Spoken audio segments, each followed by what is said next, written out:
It's time to sit back and check out the RCWR show with Lee Sanders. Get fun, in-depth coverage and analysis from the latest in professional wrestling in AEW, WWE, NWA, Impact Wrestling, or the world of entertainment. From hit TV shows to your favorite sports like the NBA or NFL. All things music, movies, and beyond, while trying to make sense of this crazy world we live in.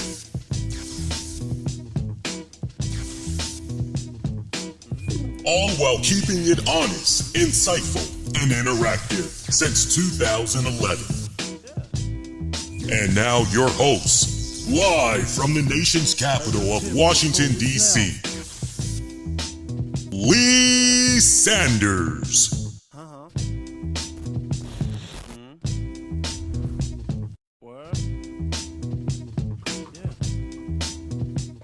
Hey, good kind people. What is going on? Covering the latest in wrestling, entertainment, and beyond since 2011. You're checking out a new The RCWR show. We're dropping this for the weekend of November 6, 2022. Lee Sanders with you guys. Hope your weekend is doing okay, especially for those of you whose weekend it's coming to an end and you got to get ready for that new work week, school week, and all that. Hey, holidays right around the corner, right? So nothing really to be too sour about. So we're here on this edition. We are covering WoW Women of Wrestling Fallout, and I got some interesting news for you guys that maybe are interested in checking out this current season, and maybe you're in a position where, unfortunately, you don't really have the means to be able to represent and watch WoW Women of Wrestling when new episodes drop. Maybe it's even a case right now where, depending on where you live, you just don't have access to it, and maybe you're procrastinating a bit in checking out their YouTube channel. Well, I got something that might be of interest to you. I'll be talking about that later on. I know I gave you guys a couple of alternative choices there as far as how you can watch it. I did give you guys some streaming options, which I'll get into later on with the news I'll be sharing. But I think in regards to the news we're going to be sharing later on, you guys will definitely, if it doesn't put a smile on your face, I don't know what will, especially if you love trying to do your best to support all forms of women wrestling and all that. So, hey, we have 4 solid matches for this week's WoW. This was episode 8, by the way. We had Adriana Gambino teaming up with Gigi Gianni as they took on Lori and Lindsay Carlson of the Sweet Miami Heat. That was a tag team tournament qualifier match there. We also had Penelope Pink in action as she faced Commander Sahara Spars in singles competition. From there, we had Reina Del Rey taking on a surprise newcomer and one of my personal absolute favorites. Just when I think I have found all my favorites, I get hit with another one, and I'm going, man, where did you come from? In the debuting Wrecking Ball, my personal favorite right now. We'll see how this goes during the course of this episode, but some of the women that I've been praising these past couple of weeks on these Wild Post shows, they may be looking a little bit side-eyed at me now, a little bit cross-eyed and going, Lee, where's the loyalty, man? But yeah, Wrecking Ball making her debut. We even had Jessie Jones teaming up with the Disciplinarian and Samantha Smart trying to rectify a situation from a couple of weeks ago as they had saw tag team action. So a pretty damn good, well-rounded episode. Hard to believe, 8 episodes in, basically 2 months worth of content, and we pretty much are where we are right now with the promotion and everything. So, it's almost time to take a step back and just overall look at this first half of this season that we've gotten of WoW, which we'll do in a couple of weeks. I have a feeling we'll probably get to that maybe before the month of November is out.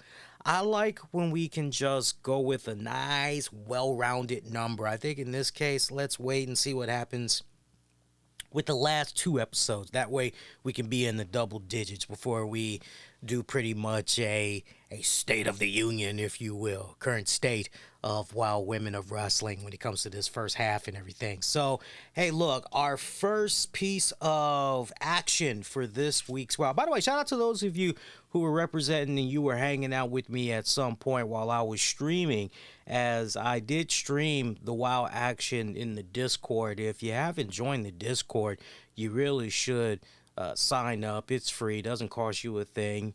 Great community that's there. We're all just kicking back, interacting, shooting the shit with each other and everything. Good shit right there. First matchup of the night, we had Sweet Miami Heat. They were in action as it was Lindsay and Lori going up against the the lovely ladies there in Adriana Gambino and Gigi. You know what? I gotta say, in regards to Adriana Gambino and Gigi this go around, Gigi Gianni, I gotta say they're really finding their stride and they're really clicking as a tag team. And I personally am loving it because this goes back to many weeks ago, at least within the first 2, potentially 3 episodes. I remember singing the praises of Adriana Gambino and just saying, man, as far as being a really good main antagonist, a heel antagonist there, and wow, and really working up the crowd and everything, there's just so much you could do with that character. But then you see Gigi Gianni and you're going, I was one of the first to say, man, if you were to do something with Adriana and Gigi, that would be a very interesting union there. And to see that David McLean and crew have been having these girls work together as of late, I'm loving it. And they're really finding their stride and clicking very well as a tag team. I gotta say, this was great to open up with this week's Wild Women of Wrestling, having these girls go at it in a tag team tournament qualifier here. And, as far as the tournaments have been going with the tag team action, when I look at just the totality of the matches we've gotten so far, this tag match definitely one of my personal favorites. When I just look back at all the tag matches that we've gotten thus far, this one I hold pretty high up there because, it wasn't, don't get me wrong now, it wasn't fast paced, but the pacing was just right. For sure, it was hard hitting. I love the just amount of showboating that was going on in this one. All the girls really held their own pretty good. I'm getting more of a better look at Gigi Gianni, and as some of you guys may recall from some weeks prior, I had said, in regards to Gigi, not really sure just yet. I kind of need a little bit more. I need to see a little bit more of her was my whole thing. I said to you guys, I'm not really seeing enough of her just yet, right? I'm barely getting a sample here. I really need a good, meaty, hefty appetizer. I really need a good bite size here. And we finally really got that with Gigi here on this week's WoW. And you know what? I like her. I definitely like her. I think going the direction of having her as a heel was definitely the right way to go from the jump. I really don't feel that as far as her being a baby face goes, it would really flourish the way that maybe some people would hope it would, but I don't think it would have the same impact in a nutshell. But what she's been doing thus far, and the fact that she's been teaming with Adriana Gambino, that just continues to it needs to stick. It needs to freaking stick for all intents and purposes. Lori and Lindsay Carlson, aka Sweet Miami Heat, they continue to look impressive. Though those girls, I'm telling you, man, it really could be. I've been saying it almost since episode 1. This really could be twins versus twins in the finals. Seriously. But good matchup to open up Wild Women of Wrestling as the Sweet Miami Heat twins had advanced. David McClain having a few words with them afterwards, trying to see how excited they were and all of that. And, you know, they seem to be pretty excited, right? They just want to go in there, continue to get the job done and all that, right? But look, it really could be them taking on the Tonga twins. And Lord have mercy. I know a lot of fans are going to be divided and having to choose between. But you know what? From what I've been seeing on social media, I would not be surprised if more fans were more so in favor of Tonga twins. Because I see they definitely have been picking up quite a following within recent weeks.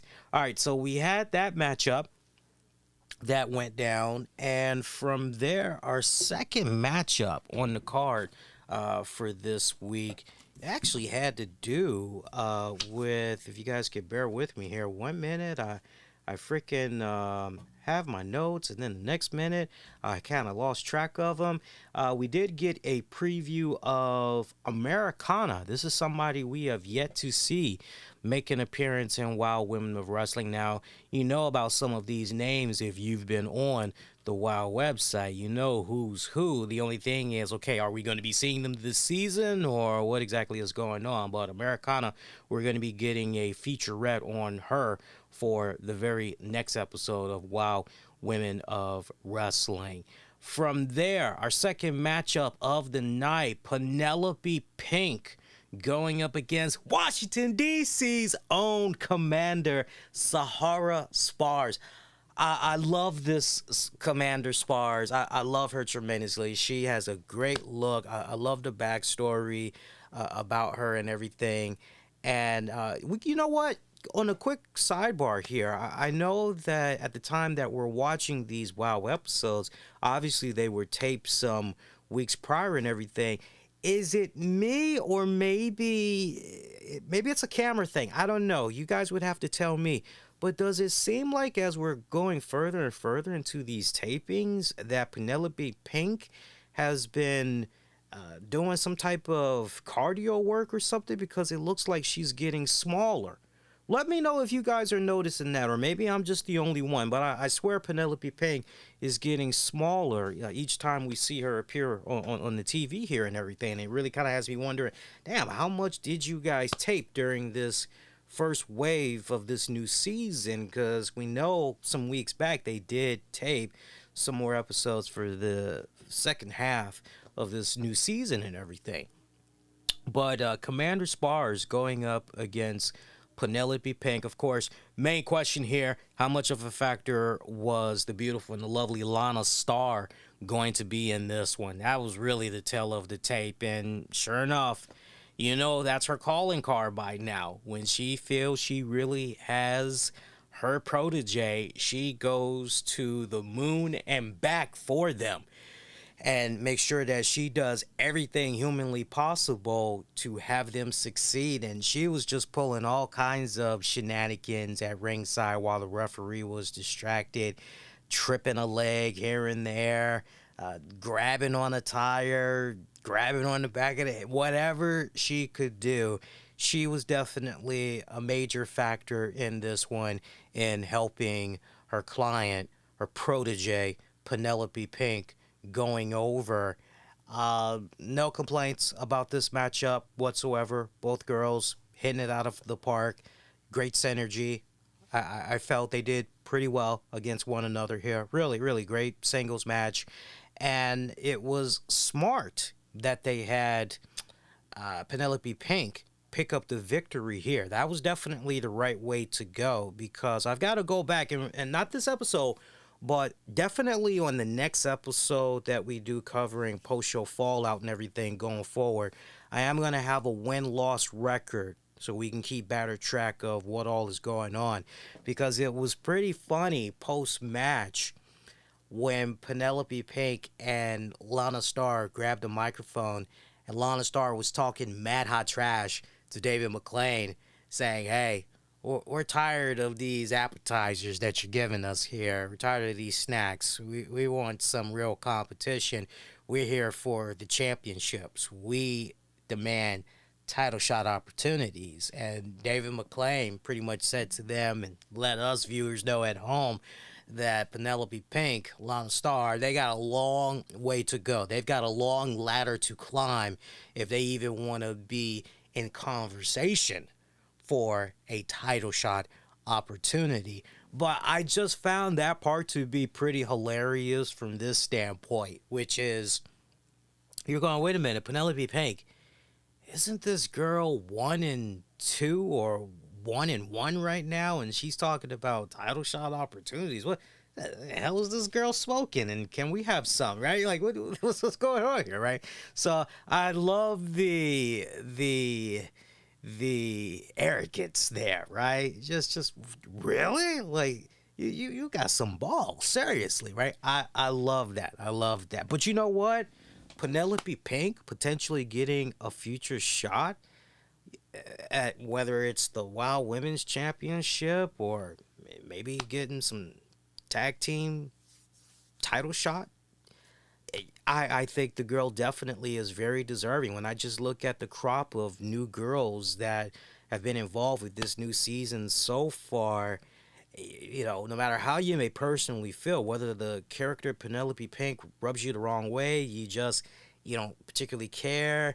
If you've spent any amount of time at least watching Penelope Pink in action, you definitely would agree she's one of the most well put together girls in there and everything. And yeah, definitely. I love the plug and play that we got going on here with so many great pieces of phenomenal talent for this season of WoW here, man. It's freaking, it's scary. You know, I know a lot of people are like, oh man, when you look at certain promotions, man, their women's division is, and but when you look at WoW, their women's division overall, they've got some really great, strong pieces of talent and some really good up-and-comers that I got to keep my eyes on them, because I just feel like year from now, I'm going to be seeing them blowing up on the free agency market and all that. Time will definitely tell. Third action of the night. Disciplinarian, and we saw a little cutscene on this as it was a prelude in setting up this not a main event match, but one of your main event matches. We saw Jessie Jones step into the locker room, chatting it up with Samantha Smart and Disciplinarian, and she still could not believe that Samantha Smart, for all the high IQ that Smart has, did not put in the paperwork to officially put Jessie Jones and Disciplinarian in the tag team title tournament. So she took it upon herself, did Jessie Jones, to personally deliver the paperwork to David McLane. They are officially in the tournament. Their match was up next and everything. So we saw Disciplinarian and Jessie Jones take on the team of Randy Rara and Coach Campanelli. Remember, we've been seeing Coach and Rara, kind of filling each other out a little bit. Really, it goes back to ever since, wow, man, you got to go as far back as when Randy Rara had first approached Coach Campanelli in that restroom a couple of episodes back and pretty much said, hey, you think you could maybe be watching my match, maybe be at ringside, give me some pointers, let me know what I'm doing wrong and everything. And Coach Campanelli had pretty much took that as an opening and has pretty much been to the hip, attached to the hip of Randy Rah ever since. So this go round, we saw Coach and Randy teaming up here. And, they got over. They won. Shocking upset right here, because I thought for sure Jessie Jones and Disciplinarian were going to advance. I really was like, oh, this is a no-brainer. But that did not fucking happen. But the main tell of the tape to why it did not happen is quite simple. And that's because Disciplinarian and Jessie Jones could not get on the same page. And it played out all throughout this match. I loved it, quite honestly, here. I did, because you had Jessie Jones, who felt very, very arrogant is an understatement. She literally was tagging herself in when Disciplinarian had things under control.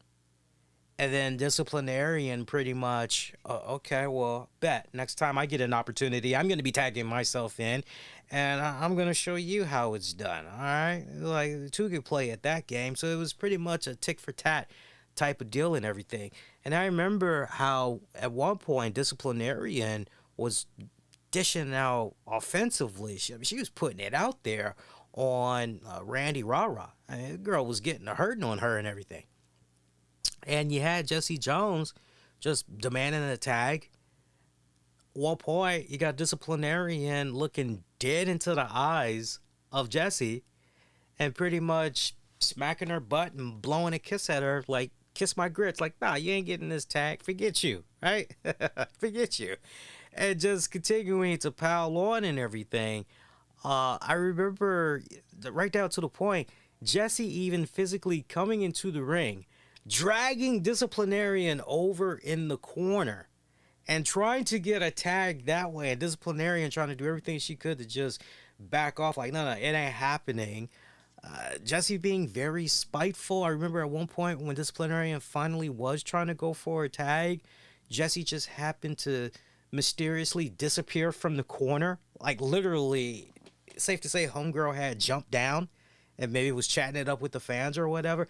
And you had a lot of hilarious crap that was going on in this. I was definitely enjoying it. Samantha Smart even trying to go over, trying to be peacemaker, trying to have a few words with Jessie Jones, but Jessie wasn't having any of it whatsoever. And so all of that, just the totality of it, when it's all said and done. Final moments of this, you got Coach Capernelli that's pretty much blowing the whistle at, I believe it was Disciplinarian that was in the ring with Randy Rara. And Randy Rara, she had came in with a pretty nice schoolboy pin with bridge to pick up the victory for the team and everything. Jessie Jones out in the cold once again. I can't remember the name of one of the show supporters, one of the listeners that is a WoW fan as well. He knows who he is because we had showed him love and mentioned one of his questions to Jessie Jones in the interview that we had did. Check it out on demand on the downloads. I got to make sure that I make it be available as a standalone piece. I'll probably be able to work on that sometime between now and Monday for you guys, just making it an isolated piece on the YouTube channel so y'all can check out. But I remember how much he was saying, hey, do you ever think we'll see her challenge for a championship? I would like to believe after this, because we've been seeing Jessie Jones mix it up with a lot of tag team variations as of late. Even when you go back and you look at the lost episodes and everything, whether it was Jessie Jones teaming up with the Disciplinarian, or Jessie Jones teaming up with BK Rhythm, or Jessie Jones teaming up with the Dixie Darlings, or Jessie Jones teaming up with Faith the Lioness, aka Nikita Lyons, or Jessie Jones teaming up with Amber O'Neal.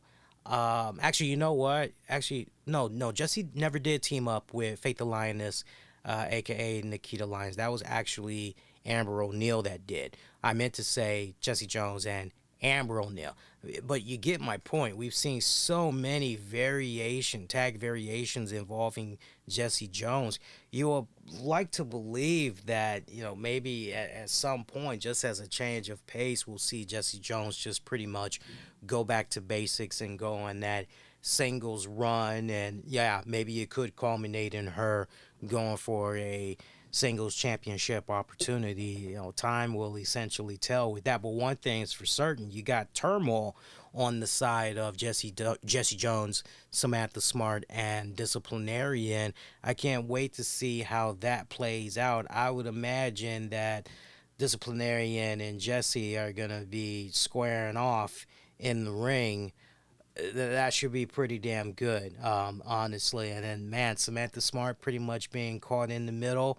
Does Samantha Smart finally just say, you know what, I've stuck with Disciplinarian for so long, but when it's time to cut your losses, it's just time? Does she maybe finally say, bump this and just leave Disciplinarian high and dry? What's going to happen here? Because not for nothing, but when we finally started to see her string together a few singles matches and she was winning, it's like, oh, Samantha Smart, she just may have what it takes to potentially go all the way, right? You just got to wait and see how that pans out. But one thing we did learn, because I was curious if the way this match was designed, if Jessie Jones, Disciplinarian win, then okay, they go further into the tournament. This match was a tournament qualifier.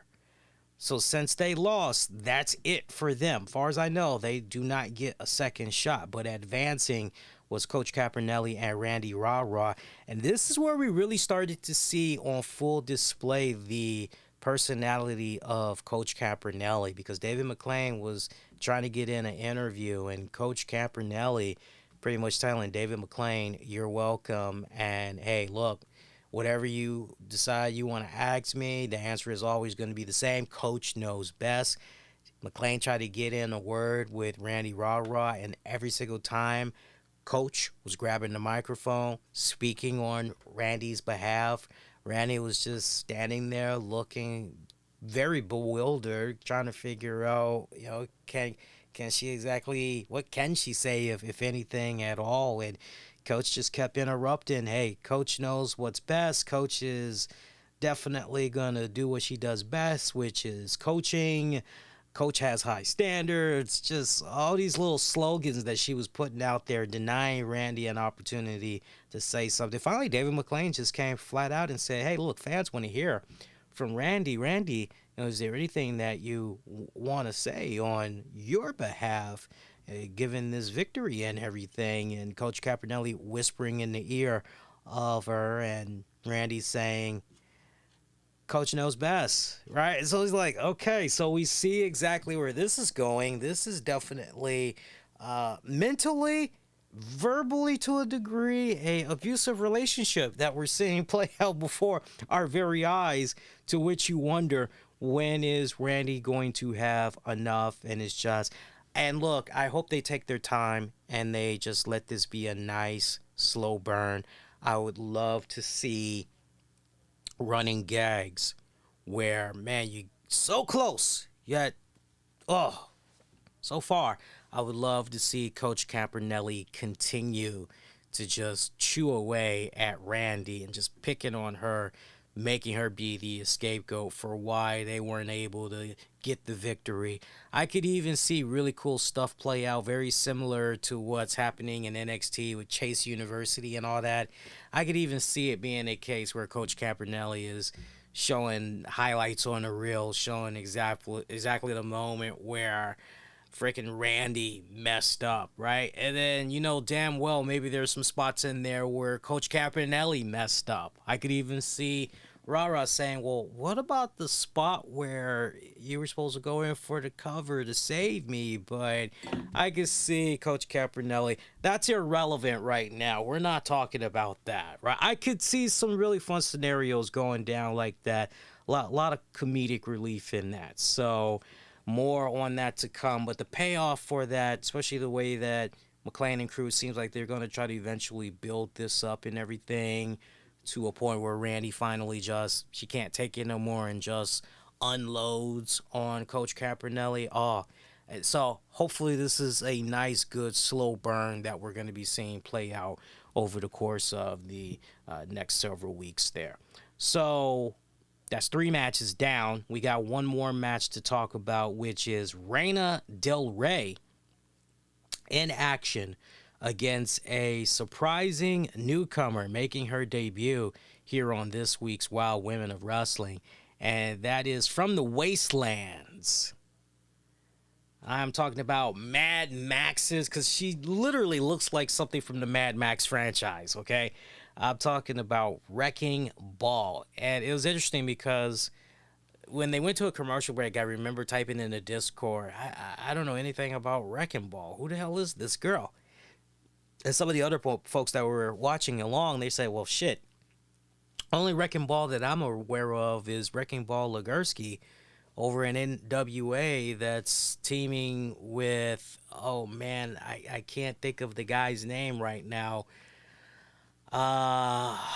His name will come to me when I least expect it, but I like the guy. I've had my eye on him for a number of years. I actually at one point had interviewed him back when he was part of the Impact Wrestling roster and everything. I can't believe I'm blanking out on his name right now.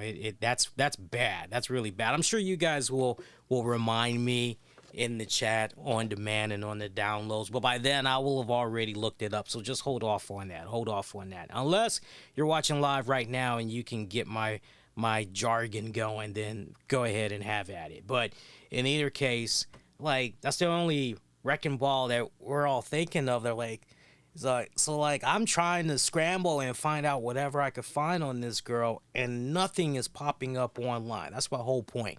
Nothing was popping up on her.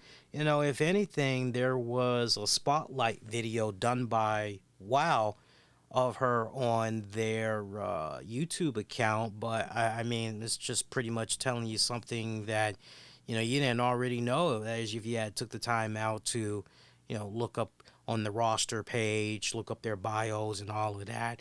But I love the vignette that they did for Wrecking Ball, right? Here is this demonic looking chick that's got this black makeup. Yeah, she does look like she's from the Wastelands or whatever. She looks like a raider, basically. Anybody that has maybe ever played Elder Scrolls, or you've played a Fallout game, she looks like, you know, one of those type of cats that you would see if you're just roaming the plains and eventually you pivot in some really, really bad territory, and next thing you know, here comes this freaking raider that's coming at you with a chain and ball and a spiked bat in the other hand, and right, they're trying to mess you up real bad. She looked like one of those type of people that lives out in the wilderness. And great package that they did for her, explaining how, from what she's observed of society today, they are so heavily reliant on technology, and you know, they're so hell-bent on vanity and you know, all these material things, money and everything, and she just she's not interested in that way of life. You know, she's interested in things that are, you know, much more simpler, right? Traditional and all that. So, you know, they got her pretty much just living out in the middle of fucking nowhere on some hot ass fucking desert or whatever, right?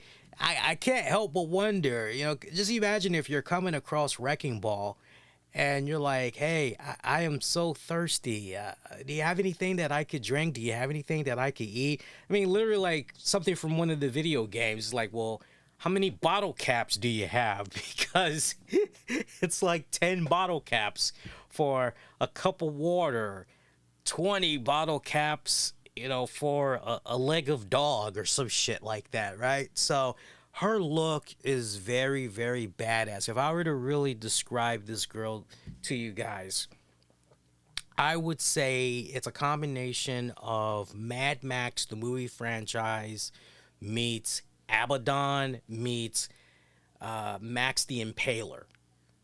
It is that crossbreed combination, and it's fucking badass. I mean, she fits the part well. She speaks damn good. Nice, good, strong, commanding presence and everything. I'm looking at this girl going, yo, I think this is my new favorite. This girl could really go all the way.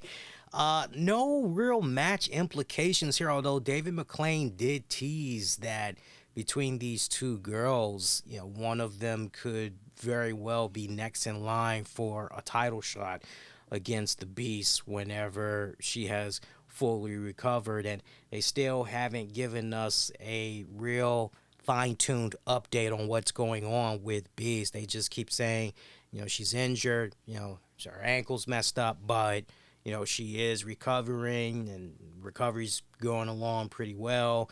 You know, that's pretty much it. So they aren't making any announcement of vacating the title just yet or having there be a interim champion just yet and all that. So, but this was a great way to debut Wrecking Ball, you know, against Reina Del Rey. Went toe to toe with her, and I like the fact that the way that this match ended, you ended it on such a cliffhanger because these girls are just beating the holy living crap out of each other. Action spills to the outside of the ring. They aren't even heeding the referee's call as referee counts them both out. And they're just continuing to unload on each other as officials come on out there. They're trying to break up these girls as the show goes off the air that way. So obviously, right, we don't have that decisive victor just yet who could potentially be staking their claim for why they should be next in line and rightfully earn that shot to take on Beast for the championship. We had us a nice little cliffhanger there. So I'm fine with that. It was a nice, good, strong way to debut a newcomer there and continue to build off of what was laid down for this episode. Definitely to be continued between those girls. So all around, great episode of Wild Women of Wrestling. A well-rounded rebound, I would have to say. You know, we've had some weeks where, you know, it's like, okay, it's staying a certain, and then it goes up a bit, and then we kind of just trickle just a little bit down. Out of these 8 episodes, I think you guys can back me up on this. That's been watching my post-show reaction edition episodes, but I believe maybe it was episode 6 where I said out of the episode so far, this was kind of the weakest, you know, so far, right? So it's nice how we've been going about this and everything.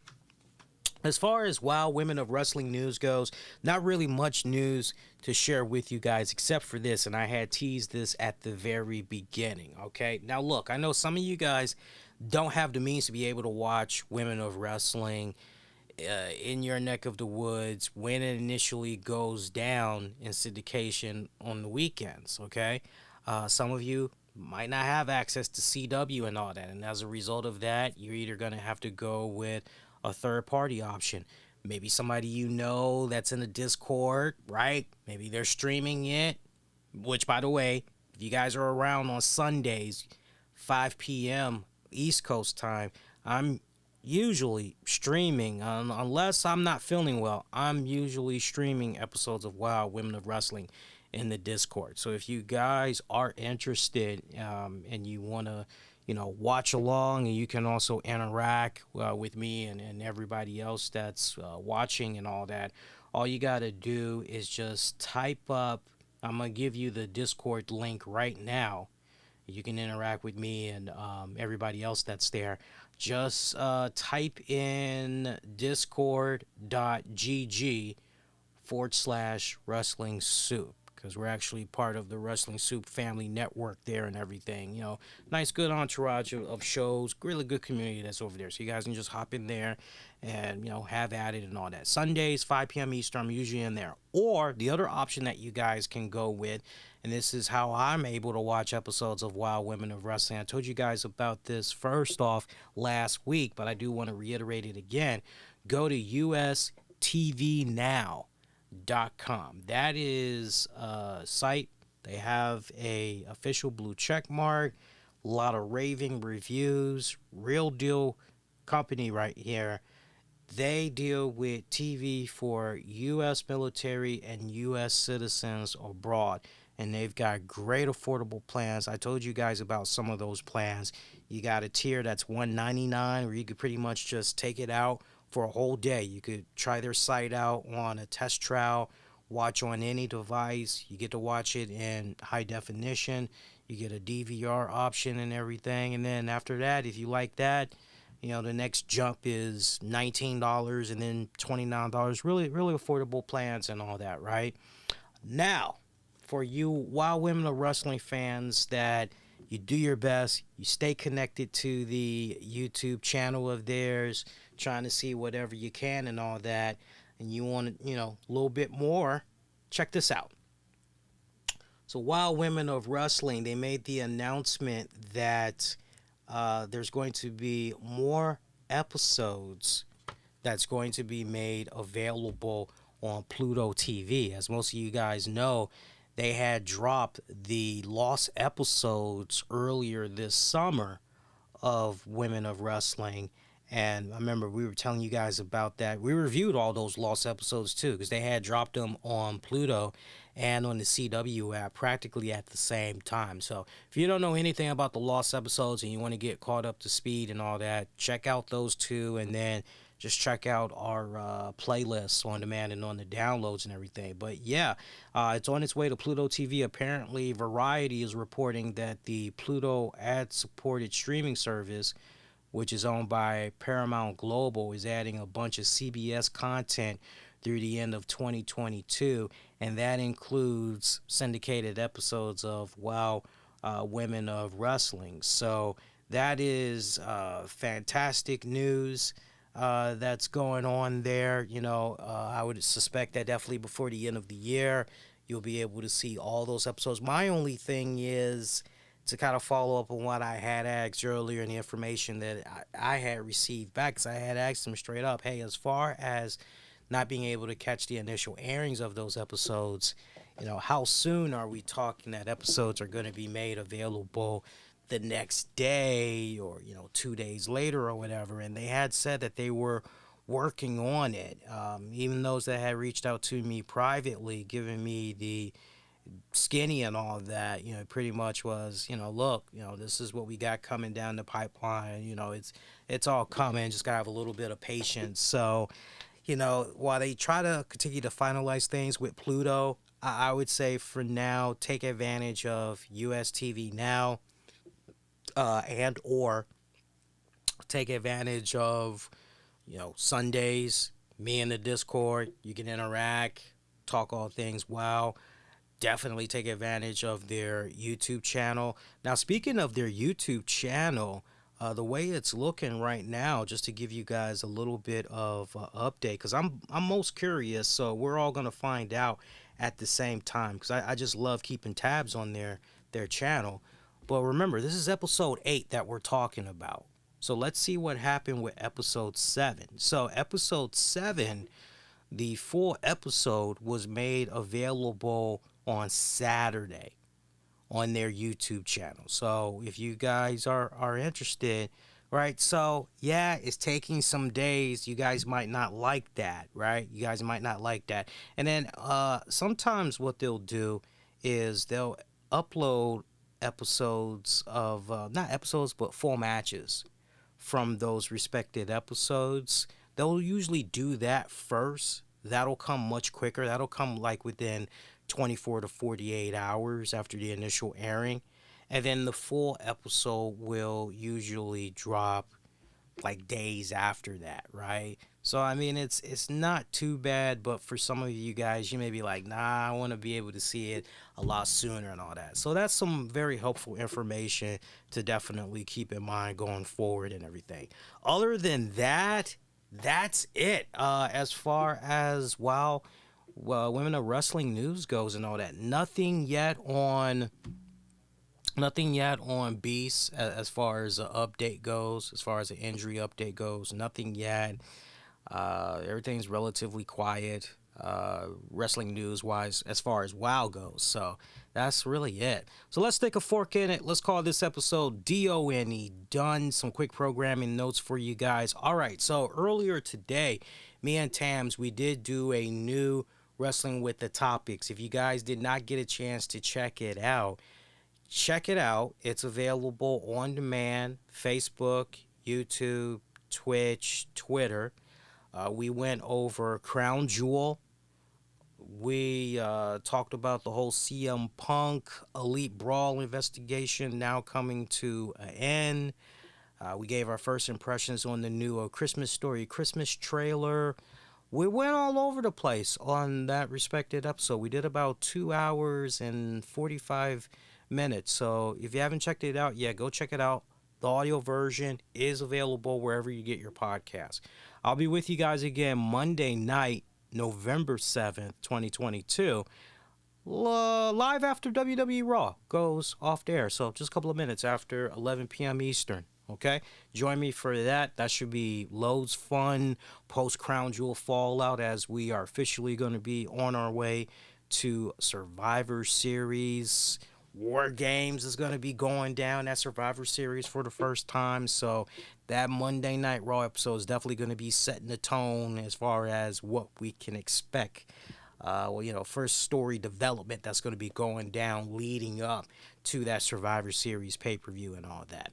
Be kind, rewind, check out previous episodes you might have missed on demand and on the downloads. Make sure you get at me on Twitter, Facebook, and Instagram. Use the keywords, the RCWR show. If you love the talk of Wild Women of Wrestling, you are definitely a supporter of women's wrestling. Make sure you throw up the likes, subscribe, all that. Spread the word. Really helps out in everything, okay?